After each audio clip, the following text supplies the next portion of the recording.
Hola mis hermanos, amigos, simpatizantes. Hoy día vamos a estudiar una serie de lecciones que corresponden a este trimestre que se llama Firmados en Cristo. Y dentro de ella, de esta serie de lecciones, estaremos en la lección número 6 que se llama ¿Cómo vencer el pecado?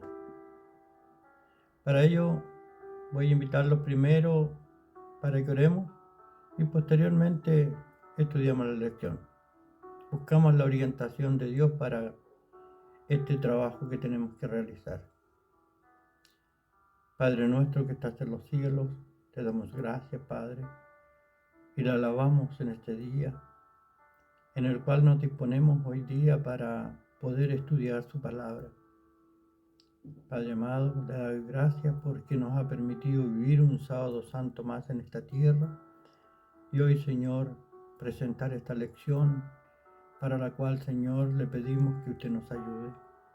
Por eso, mi Dios, clamamos al Espíritu Santo para que Él sea el que nos ayude, que sea Él el que nos dé inteligencia, sabiduría, ponga palabras en nuestra boca y de esta manera podamos alabar y glorificar su nombre.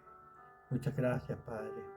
Permita que la audiencia, Señor, nuestros hermanos en sus casas y a donde quiera que llegue esta grabación, Señor, las personas que la escuchen sean bendecidos grandemente.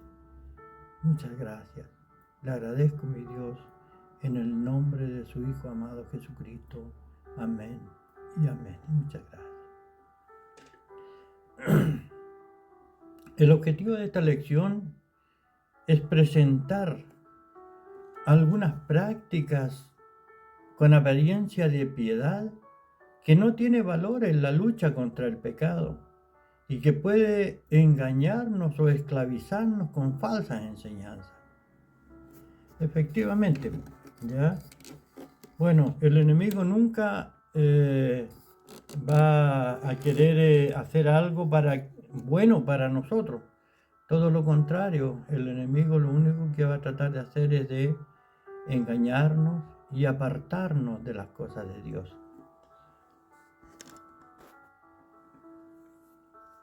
El texto básico de esta lección dice lo siguiente: tales cosas tienen a la verdad la apariencia de sabiduría en una religión humana, en la humillación de sí mismo y en el trato severo del cuerpo, pero carecen de valor alguno contra los apetitos de la carne.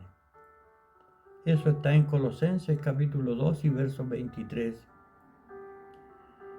La introducción nos dice lo siguiente: en la última lección de esta serie podíamos estudiar cuán extraordinaria fue la obra de Cristo en nuestro favor. Canceló el acta con los cargos que había en contra de nosotros, clavándolos en la cruz.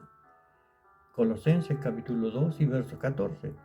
Es decir, Cristo pagó totalmente nuestra deuda con justicia divina. Al mirar la cruz, todo cristiano puede ver estos documentos donde sus pecados fueron escritos, rajados y borrados. Cada cristiano es alguien más que un ganador y perdonado en Cristo Jesús. Después de anunciar estas maravillosas verdades, Pablo comenzó una nueva parte de la carta. Así que nadie os juzgue a ustedes. Ahí en Colosenses 2:16. La conjunción traducía así que también podría traducirse por tanto o por esta razón. Pablo está tratando de mostrar que la base de toda la enseñanza sobre la libertad cristiana y la lucha contra el pecado que seguirá es exactamente la victoria completa de Cristo en la cruz y el perdón que ofrece. Veamos todo esto con más detalle. Enfoque del texto. Los falsos maestros de la iglesia de Coloso no dieron tregua. Aunque fueron perdonados por Cristo, estos promotores de engaño les enseñaron a los cristianos que debían seguir una serie de reglas y procedimientos si querían ser verdaderamente victoriosos en la vida cristiana y verdaderamente aceptados por Dios. Este tipo de predicación ha sobrevivido al tiempo y ha llegado hasta nuestros días. Tenemos que estar atentos, pero ¿qué enseñaban exactamente? ¿Por qué era esto tan dañino? Hay una serie de preguntas en la lección, las cuales vamos a ir desarrollando de inmediato. La primera pregunta de esta serie nos dice lo siguiente. Lea Colosenses 3, 16 y 17 y basado en el ítem número 1 del comentario anterior, explique lo que Pablo quiso decir cuando dijo que los cristianos no pueden ser juzgados por comer, beber o guardar ciertos días de festivo. Repito la pregunta. Lea Colosenses 3, 16 y 17 y basado en el ítem número 1 del comentario anterior y explique lo que Pablo quiso decir cuando dijo de que los cristianos no pueden ser juzgados por comer, beber o guardar ciertos días. ¿Ya? ¿Qué nos dirá Colosenses 3, 16 y 17? Nos dice lo siguiente, el 16 primero. La palabra de Cristo more en abundancia en vosotros, enseñándonos y exhortándonos unos a otros en toda sabiduría, cantando con gracia en vuestros corazones al Señor, con salmos e himnos y cánticos espirituales. Y el 17 dice, y todo lo que hacéis, sea de palabra o de hecho, hacedlo todo en el nombre del Señor Jesús, dando gracias a Dios Padre por medio de Él. Amén. Vamos a buscar la respuesta a esta pregunta. Victoria a través del legalismo. El ítem número 1. ¿Es posible vencer el pecado a través del legalismo? Los falsos maestros que vagaban por las iglesias de Colosas decían que sí. Incluso censuraban a quienes pensaban lo contrario. Enseñaban un tipo de herejía que mezclaba con el legalismo judío con la filosofía griega.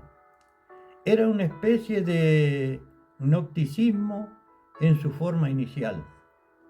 El resumen, la premisa basada del gnosticismo es que la materia es mala, y si es mala, todo cristiano debe abstenerse de todo lo que agrada a la materia, si quieren agradar a Dios. Los cristianos colosenses les censuraban por comer y por beber. Colosenses 2:16. Debido a una dieta rígida defendida por falsos maestros basada en esta idea y no agradaba a la materia. Por ejemplo, prohibían comer carne de cualquier tipo. Según ellos, algunos alimentos contaminaban a quienes lo consumían, impidiendo que las personas entraran en contacto con poderes sobrenaturales. Es obvio que Pablo no está luchando contra la dieta bíblica, esa que está ya en Levíticos 11 y en Deuteronomio 14, sino una doctrina de hombre que está influenciando la iglesia en Colosenses 2:22. Estos mismos falsos maestros también juzgaban a los cristianos por no guardar los días festivos, las lunas nuevas y los sábados. Colosenses 2:16. Como los herejes mezclan la filosofía griega con el legalismo judío, los sábados y los días festivos mencionados aquí son los ceremoniales. En el calendario judío había 7 días de fiesta de asamblea solemne considerados sábados sin caer necesariamente en el sábado semanal. Levíticos 23:7, verso 8, verso 21, y en Levíticos 24:25, en Levíticos 27 y hasta el 32, y también el 35 y el 36. Los falsos maestros decían que la estricta obediencia a estas reglas y ceremonias eran absolutamente imposible para la salvación y vital para alcanzar la plenitud en la fe. Además de Cristo necesitaban algo más. Pablo los rechaza con vehemencia. Todo esto era una sombra, dijo Pablo. La realidad se halla en Cristo. Y es lo que hizo, ya en el verso 17. No se puede culpar ni censurar a ninguna persona, ningún cristiano, por no obedecer tales preceptos. Quien garantiza de que somos aceptados por Dios es Cristo y su obra en la cruz. Colosenses 2, 14 y 15. Así que por lo tanto, no necesitamos otra cosa más que aceptar lo que Cristo hizo en la cruz por nosotros. No necesitamos otra cosa para salvarnos. Lo que sí necesitamos son otras cosas para nosotros mantenernos limpios y hacer también lo que Dios mandó. Dijo que nosotros éramos templo del Espíritu Santo. Por lo tanto, este templo debe estar barrido, debe estar limpio, debe estar aseado, tiene que estar las plantas regadas, tiene que estar los vidrios limpios, igual como lo hacemos en el templo. Este templo que tenemos acá ya es el que debemos cuidar. Dios dijo que ya no habitaría más en templos hechos por mano de hombre, sino que ahora vive en nuestro corazón. Amén.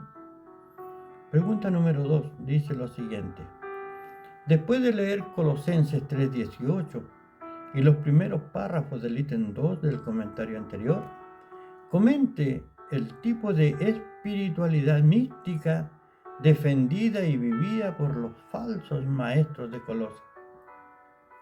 Colosenses 3:18 dice: casadas, estad sujetas a vuestros maridos como conviene al Señor. El misticismo del diccionario español dice: misticismo, estado de la persona que se dedica mucho a Dios o a las cosas espirituales. 2. Estado extraordinario de perfección religiosa que consiste esencialmente en ciertas reuniones inefables del alma con Dios por el amor y va acompañado accidentalmente de éxtasis y revelaciones. 3. Doctrina religiosa y filosófica que enseña la comunicación inmediata y directa entre el hombre y la divinidad. Es la visión instintiva o el éxtasis. Esas son las definiciones de misticismo. 2. Victoria a través del misticismo. ¿Es posible vencer el pecado y creer en la santificación a través del misticismo? Según los falsos maestros de Colosa, sí. Pero según Pablo, no.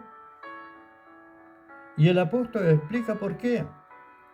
En la iglesia de Colosas, algunos defendían un tipo de vida cristiana basada en sus experiencias místicas. Llegaron a adorar a los ángeles, fingiendo humildad. Colosenses 2:18. La idea que defendían era Es muy orgulloso intentar ir directamente a Dios. Necesitamos intermediarios. En este caso, los ángeles. Mira qué absurdo. Estaban tratando de convencer a los cristianos de que adoraran a los ángeles. Vivían en un mundo de fantasías en el que solo contaba este tipo de experiencias espirituales. Su fe se basaba en estas supuestas visiones que tenían. Estos individuos dicen haber visto visiones y se llenan de orgullo por sus pensamientos humanos. Pablo los llama arrogantes, aunque fingen humildad. Solo Dios puede ser adorado. Mateo 4:10. Solo Cristo es nuestro mediador. Primera de Timoteo 2:5.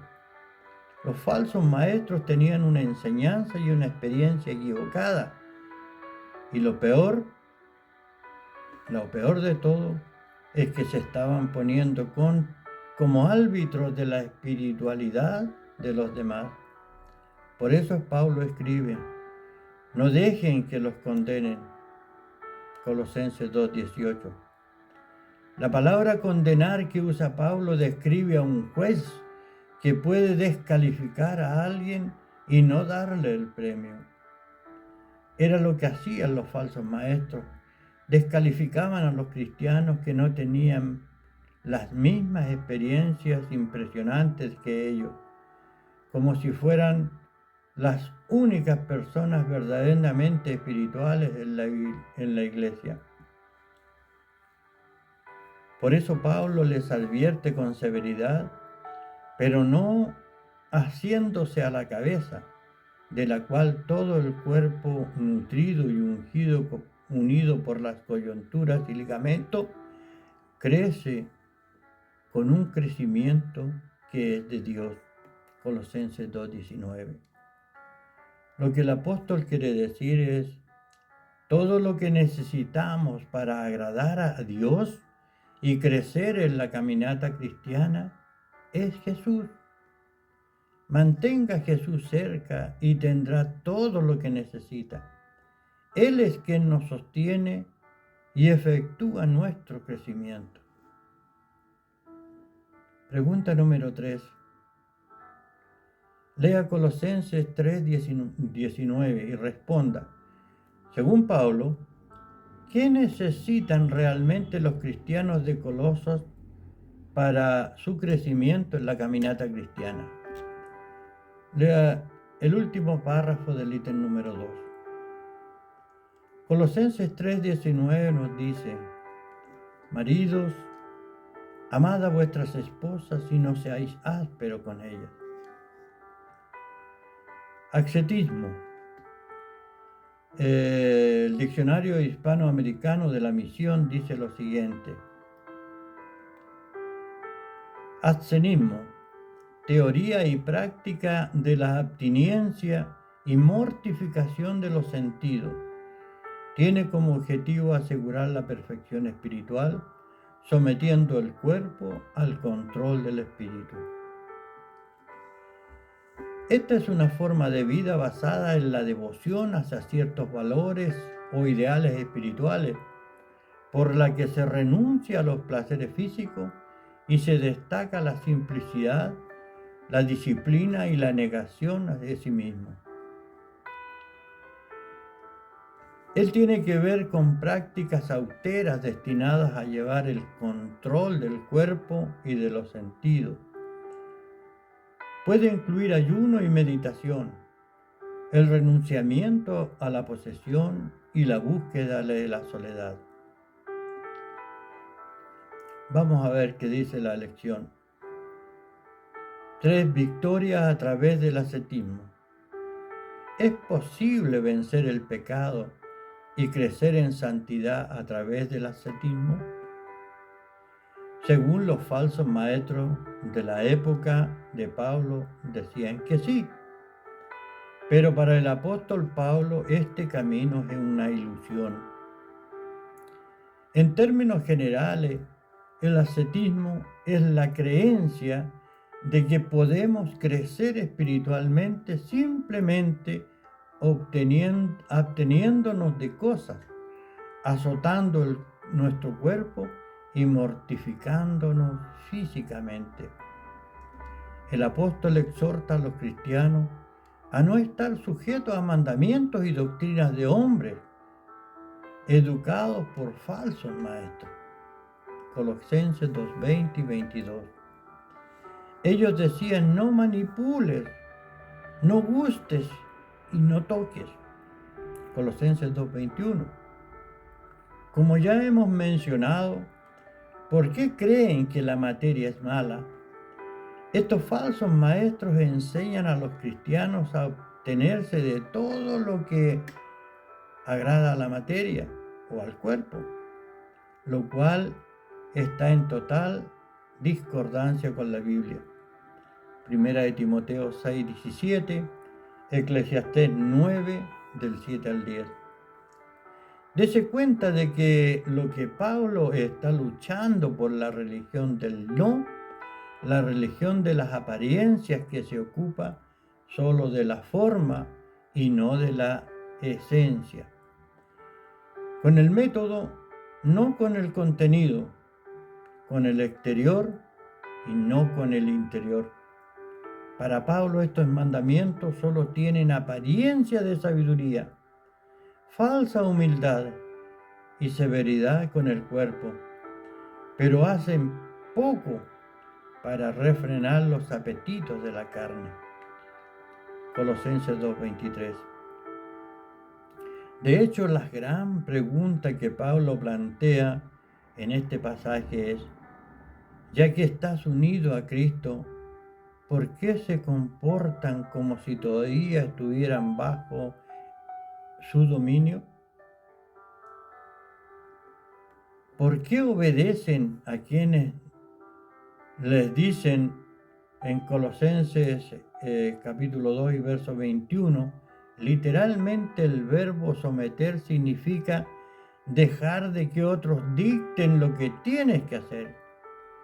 Para el apóstol es absurdo que alguien que fue librado por Jesús pueda vivir bajo la esclavitud de las reglas, pensando que puede agradar a Dios a través de ellas. Tomémoslo en serio. Bueno, hemos llegado al final de esta primera parte de nuestra lección. En este pasaje el apóstol nos mostró algunas formas incorrectas de tratar de agradar a Dios y ser victorioso en nuestras luchas diarias contra el pecado. A continuación tendremos 4 preguntas para reforzar el aprendizaje de este contenido, 2 aplicaciones prácticas y un desafío misional.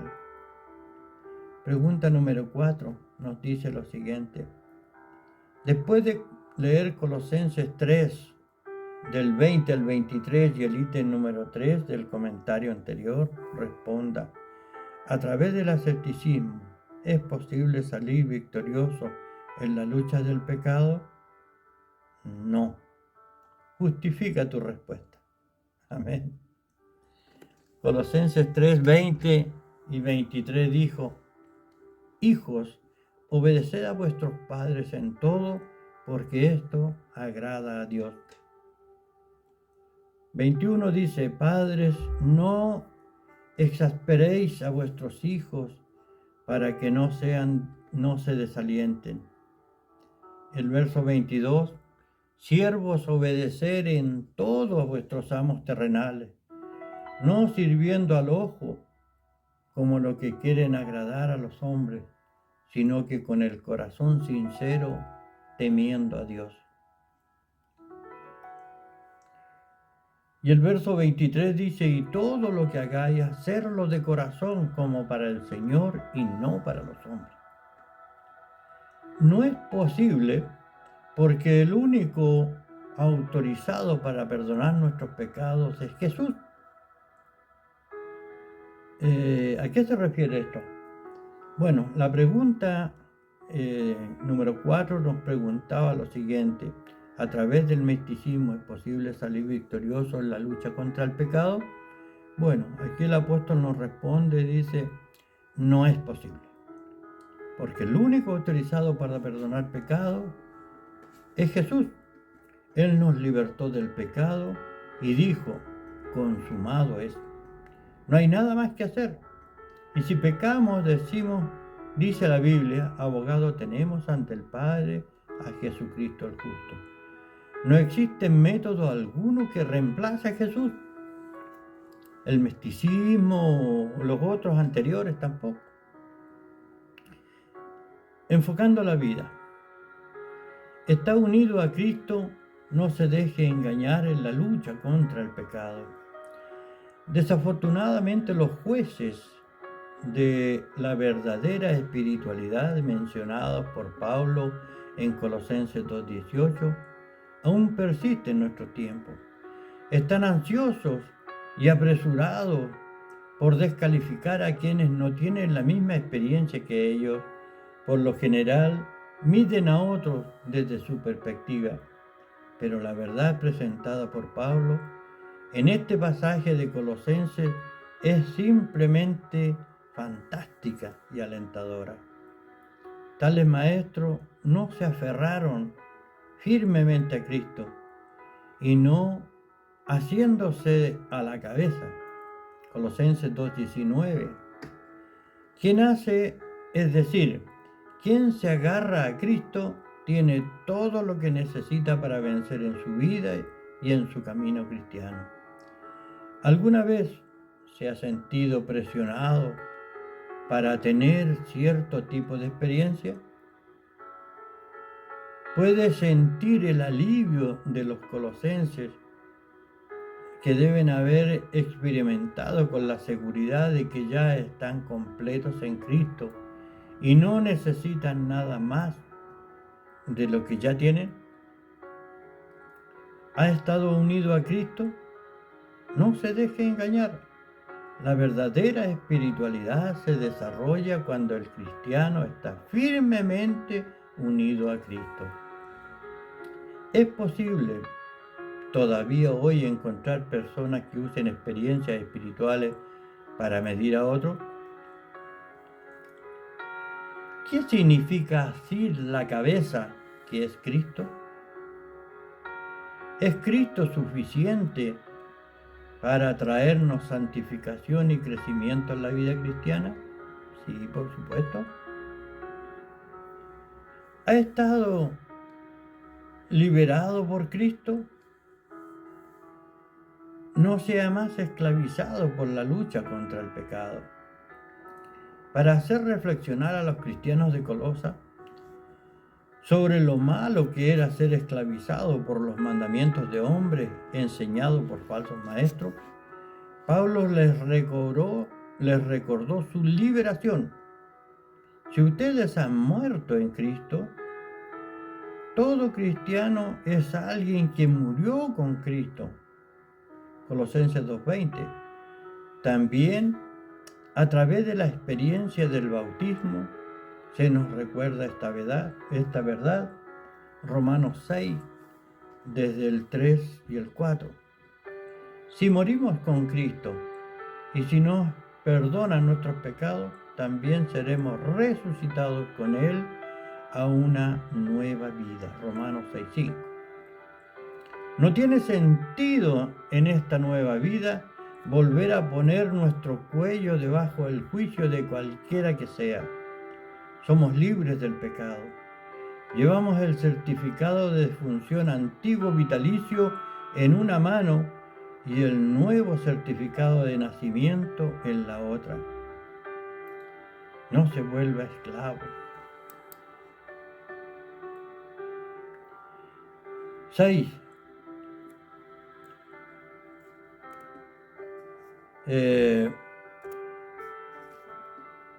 Incluso liberados por Cristo, ¿es posible encontrar cristianos que vivan como esclavos? Sí. ¿Qué nos dice la Biblia sobre esto?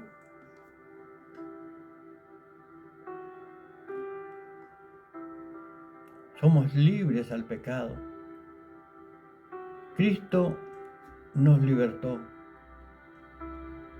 Por lo tanto, nuestro certificado de defunción está en una mano y en la otra el certificado de nacimiento. Ya no somos más esclavos, somos libres en Cristo Jesús. Amén. Desafío misional. En el pasaje que hemos estudiado en esta lección, el apóstol Pablo le muestra a la iglesia de Colosos que no hemos vencido al pecado a través del legalismo, el misticismo o el ascetismo. Todos estos caminos pueden parecer piadosos y buenos, pero lo que realmente necesitamos es a Jesús. Cristo es la realidad, Cristo es la cabeza, Cristo es nuestro libertador. Dado este texto, su desafío de esta semana será reflexionar sobre su camino como cristiano y discípulo de Jesús. Trata con el pecado e intenta luchar contra los apetitos de la carne, confiando más en usted o más en Jesús. ¿Alguna vez ha sido o conoce a alguien a quien le guste actuar como juez de la verdadera espiritualidad? Reserve tiempo de oración esta semana para hablar con Dios sobre estos temas. Amén. Hemos llegado al final de la lección, hermano, pero nos queda una parte que es la parte del momento misionero, el cual también vamos a poder leer en este momento. Dice: somos uno con los cristianos que sufren en Irán, otro pueblo de la ventana 1040. Tiene una población de 83,5 millones, inmenso.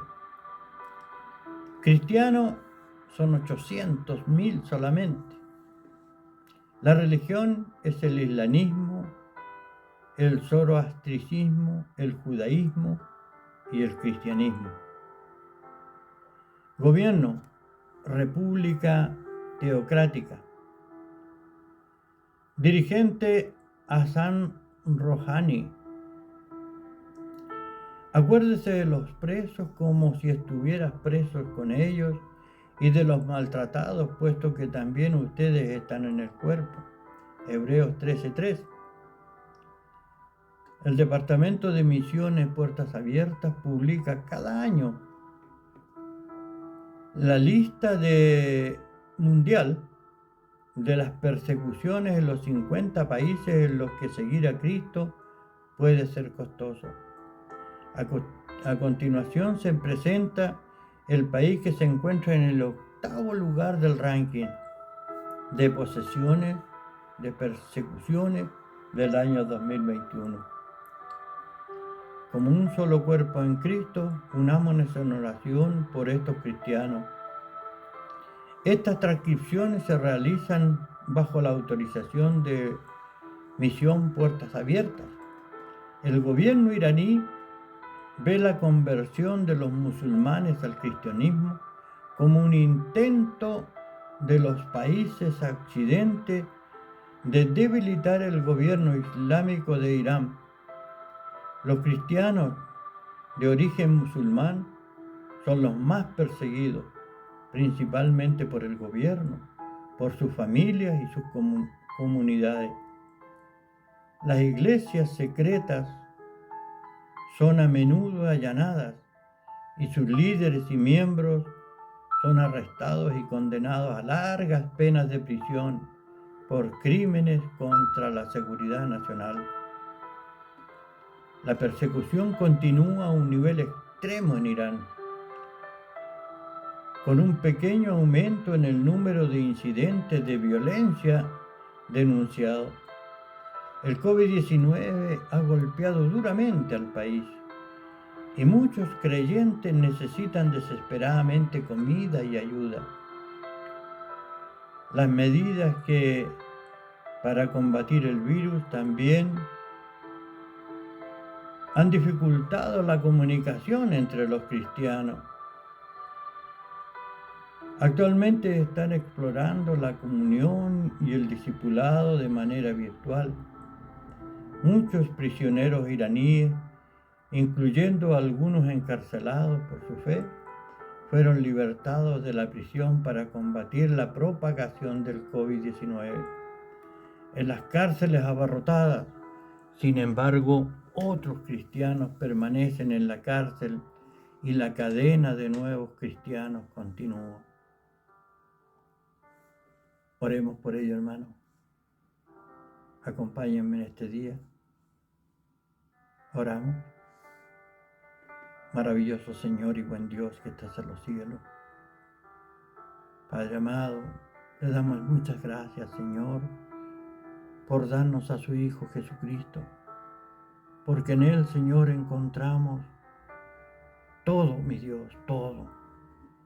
Su palabra nos enseña de que usted es la vid y nosotros los pámpanos, separados de usted nada somos, Señor. Por eso, Padre, me dirijo a usted en esta hora y le pido, Señor, su ayuda, su bendición.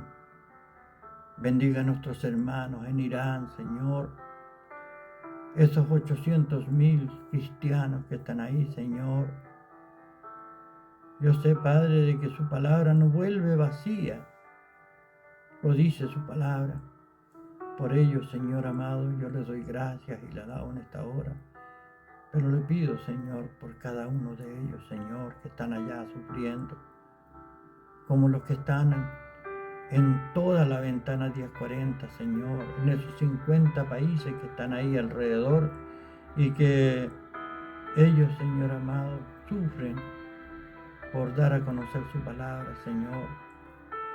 Muchos son azotados, son sacados de sus casas, son perseguidos, Señor.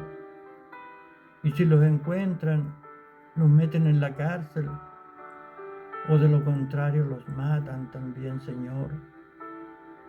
Le pido por ellos, Padre.